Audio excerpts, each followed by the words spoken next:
भारत की जनगणना census of India 2027 दो चरणों में होना है, जिसके पहले चरण में मकान सूचीकरण और मकानों की गणना की जाएगी और द्वितीय चरण में व्यक्तियों की गणना होना है। इनकी जो जानकारी है दर्ज की जाएगी HLO ऐप के माध्यम से।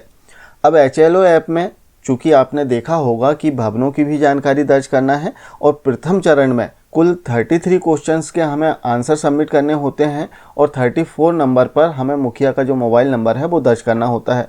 अब इसमें एक बहुत ही महत्वपूर्ण प्रश्न और जहां समस्या हो सकती है इस टॉपिक पर हम बात करेंगे और वो है भवन नंबर और जनगणना मकान नंबर। भवन क्या होता है, जनगणना मकान क्या है, वो आज के वीडियो में हम समझेंगे। साथ ही हम देखेंगे कि HLO ऐप में कैसे हमें भवन क्रमांक सेलेक्ट करना है और किस प्रकार से जो जनगणना मकान नंबर है वो आएगा। सबसे पहले हम समझ लेते हैं कि आखिर भवन क्या होता है। तो भवन एक पूरा स्ट्रक्चर जिसमें चार दीवारी हो और ऊपर छत हो, वो पूरा स्ट्रक्चर एक भवन कहलाएगा। और इस भवन के अंदर जो परिवार रह रहे हैं अलग अलग ब्लॉक्स में, इसे हम जनगणना मकान मानेंगे। इसे हम एग्जाम्पल से भी समझते हैं। जैसे आप पिक्चर में देख रहे होंगे, जो चित्र दिखाई दे रहा है, इसमें जैसे पहला भवन सिंगल भवन है, इसे हम एक भवन मान सकते हैं क्योंकि हमारी परिभाषा ही है कि एक पूरा स्ट्रक्चर, एक पूरी जो संरचना है, इसे हम भवन मानेंगे। अब जैसे नीचे आप देख सकते हैं, जैसे इसमें हम देखें तो एक पूरा भवन दिखाई दे रहा है। यहाँ पर आप देख सकते हैं एक पूरा भवन है, एक पूरा स्ट्रक्चर है, एक पूरी संरचना है, इसे हम एक भवन मानेंगे। और इसमें आप देखेंगे कि 3 एंट्रेंस दिए गए हैं, 3 अलग अलग दरवाजे हैं। तो जो अलग अलग भाग है इसे हम जनगणना मकान मानेंगे। तो इस प्रकार से इसमें 3 जनगणना मकान हो जाएंगे। जनगणना मकान क्रमांक 1, मकान क्रमांक 2 और जनगणना मकान क्रमांक 3। लेकिन इस पूरी बिल्डिंग को हम भवन क्रमांक 1 ही मानेंगे। यदि भवन क्रमांक 1 है हमारा, तो पूरा एक जो स्ट्रक्चर है इसे हम भवन मानेंगे, एक भवन। लेकिन जनगणना मकान इसमें 3 रहेंगे। तो इस प्रकार से आपको देखना है कि आप जिस फील्ड में जा रहे हैं वहाँ एक पूरे स्ट्रक्चर को आप भवन मान लें, और यदि अलग अलग ब्लॉक दिए गए हैं उनमें, तो वो जो ब्लॉक हैं वो आपके जनगणना मकान होंगे। अब इसमें ऐसा हो सकता है कि तीनों के यूज़ अलग अलग हों। जैसे 3 ब्लॉक इसमें दिए गए हैं, 3 जनगणना मकान हैं। अब इसमें ऐसा हो सकता है कि पहला जो जनगणना मकान है केवल आवास के लिए यूज़ किया जाता है, सेकंड जो है आवास भी इसमें है और दुकान भी है, थर्ड जो है इसमें कोई भी नहीं रहता, गैर आवासी है। तो अलग अलग यूज़ हो सकते हैं, लेकिन क्रमांक हमें ज़रूर देना है इन भवनों के जो जनगणना मकान नंबर होंगे। तो इस प्रकार से ग्रामीण क्षेत्रों में इस प्रकार की परिस्थिति आएगी तो आप देख लें कि पूरा स्ट्रक्चर आपका भवन होगा और इसमें जो ब्लॉक्स हैं वो जनगणना मकान होंगे। साथ ही इसमें एक और एग्जाम्पल दिया गया है, जैसे जो स्लाइड है आपको भी ट्रेनिंग के माध्यम से मिल गई होगी, तो आप देख लें स्लाइड में सारे निर्देश दिए गए हैं, तो इनका आप अच्छे से अवलोकन कर लें। जैसे हम शहरी क्षेत्रों की बात करें जहाँ पर बड़े बड़े फ्लैट्स होते हैं और जिनमें जो मालिकाना हक है वो किसी व्यक्ति का होता है, अर्थात एक पूरी बिल्डिंग है जिसमें स्ट्रक्चर दिया गया है और उसमें अलग अलग जो व्यक्ति हैं उनका अधिकार है, उन्होंने उसे खरीदा है। तब ऐसी स्थिति में भी जो स्लाइड है इसमें बताया गया है कि सिंगल जो फ्लैट्स हैं उन्हें अलग भवन क्रमांक आप मान सकते हैं, और यदि आप चाहें तो पूरी बिल्डिंग को एक भवन मान लें और उसमें जो फ्लैट्स हैं उन्हें जनगणना मकान आप मान सकते हैं। तो आपको अपने अनुसार इसमें निर्णय लेना है। इसमें काफ़ी सारे एग्जाम्पल दिए गए हैं, आप देख सकते हैं। हम देख रहे थे बड़ी बिल्डिंग का एग्जाम्पल, जैसे आप देख सकते हैं यहाँ पर काफ़ी एग्जाम्पल आपको देखने के लिए मिल जाएंगे।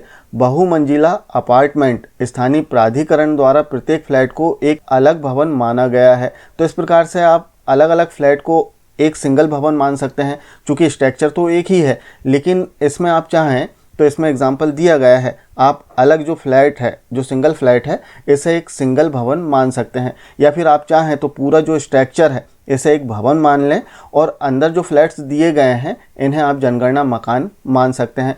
आप देख लें वहाँ पर जिस प्रकार से आपको आंसर मिलते हैं, जिस प्रकार से आप निर्णय लेते हैं, उस अनुसार और जो निर्देश दिए गए हैं इसके अनुसार आप भवन और जो जनगणना मकान है इसकी एंट्री आपको HLO ऐप में करना है। सामान्यतः जो निर्देश हैं, जो परिभाषा है कि एक पूरा स्ट्रक्चर भवन होगा और उसके अंदर जो ब्लॉक्स हैं वो जनगणना मकान होंगे।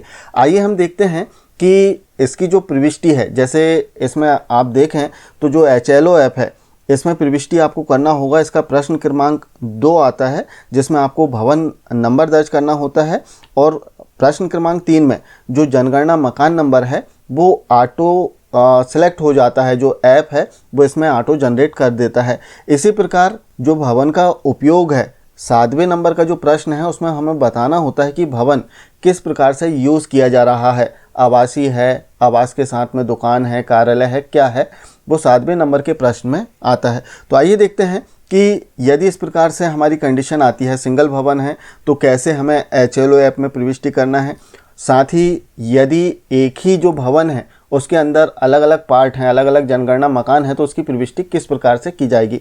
आइए देखते हैं HLO ऐप में। जनगणना में भवन एवं जनगणना मकानों की संख्या कैसे दर्ज करें।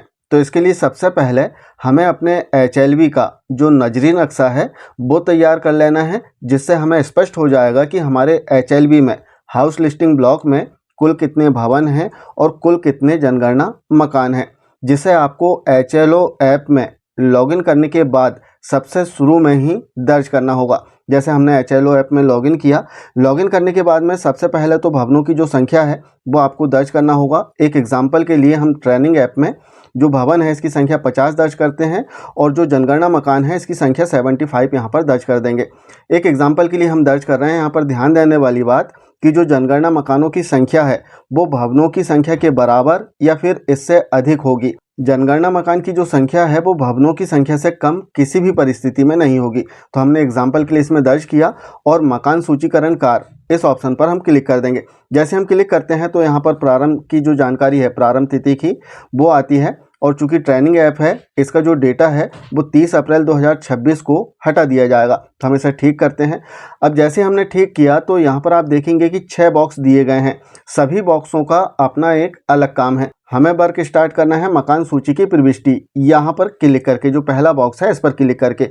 अब यहाँ पर जैसे हमने क्लिक किया तो आप देखेंगे कि इसमें लाइन क्रमांक, अर्थात लाइन क्रमांक से तात्पर्य सरल क्रमांक है।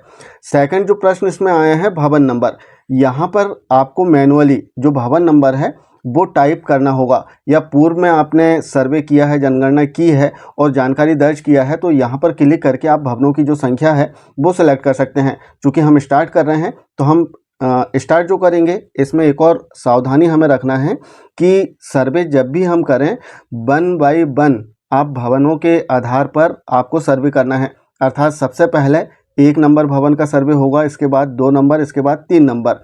इसमें लास्ट के वीडियो में भी हमने बताया था कि जैसे 1 नंबर भवन में हमने सर्वे किया, इसके बाद 2 नंबर भवन में हम गए तो वहाँ पर लॉक था।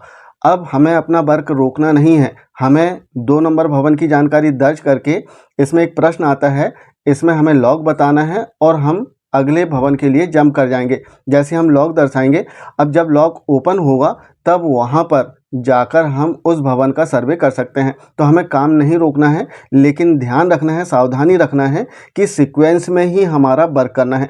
तो यहाँ पर हम मैनुअली जो भवन संख्या है वो टाइप करते हैं 01। अब इसके बाद में, या फिर 1 अकेला आप यहाँ पर टाइप कर सकते हैं। 1 नंबर भवन हमने टाइप किया।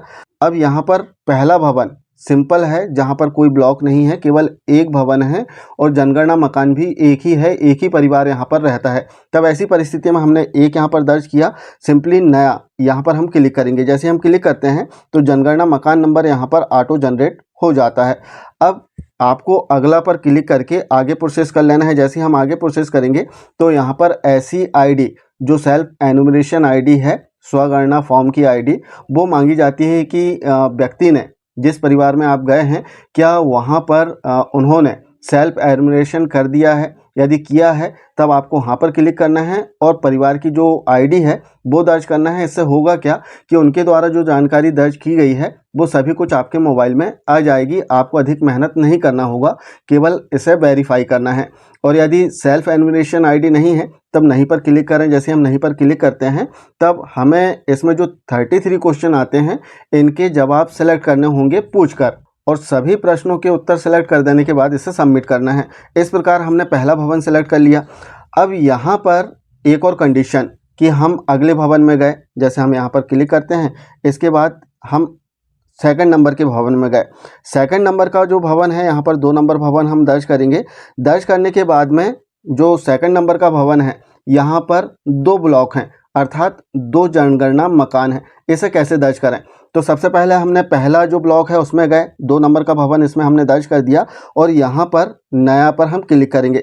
जैसे हम नया पर क्लिक करेंगे तो यहाँ पर जो जनगणना मकान क्रमांक है 0002 आ जाएगा।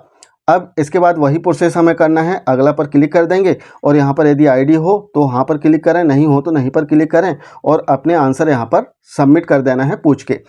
अब सेकंड ही भवन में हमें एक और ब्लॉक की इसमें सर्वे करना है, तो इसके लिए फिर से मकान सूची की प्रविष्टि यहाँ पर क्लिक करेंगे और यहाँ पर अब हमें करना क्या है, चूँकि भवन क्रमांक 2 ही है और इसमें 2 ब्लॉक हैं अर्थात 2 जनगणना मकान है, तब ऐसी स्थिति में हमें दोहराएं यहाँ पर क्लिक करना है। यहाँ पर सावधानी रखें, दोहराएं पर क्लिक कर दें। जैसे हम दोहराएं पर क्लिक करेंगे तो यहाँ पर ऑप्शन आ जाएगा, आपको फिर से नया पर क्लिक करना है। जैसे ही हम नया पर क्लिक करेंगे तो अब आप देख सकते हैं यहाँ पर जनगणना मकान 0003 आ चुका है, अर्थात भवन क्रमांक 2 और इसमें चूंकि 2 ब्लॉक थे तो हमने दोनों का सर्वे किया है, एक 0002 का और एक 0003 का।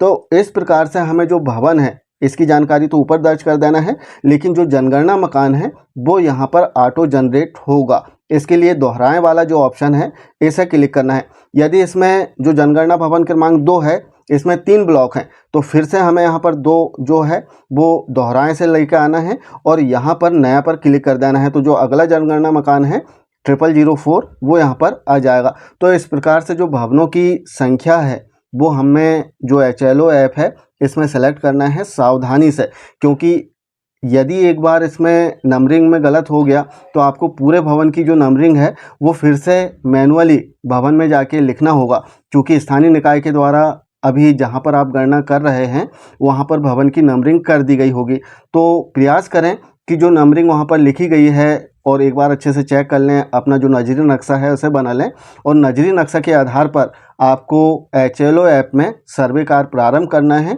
और बहुत ही सावधानी से इसमें भवन और जो जनगणना मकान है इसे चेक करना है। तो आशा है जानकारी आप समझ पाए होंगे कि भवन और जनगणना मकान क्या है, इसमें नंबरिंग कैसे होगी।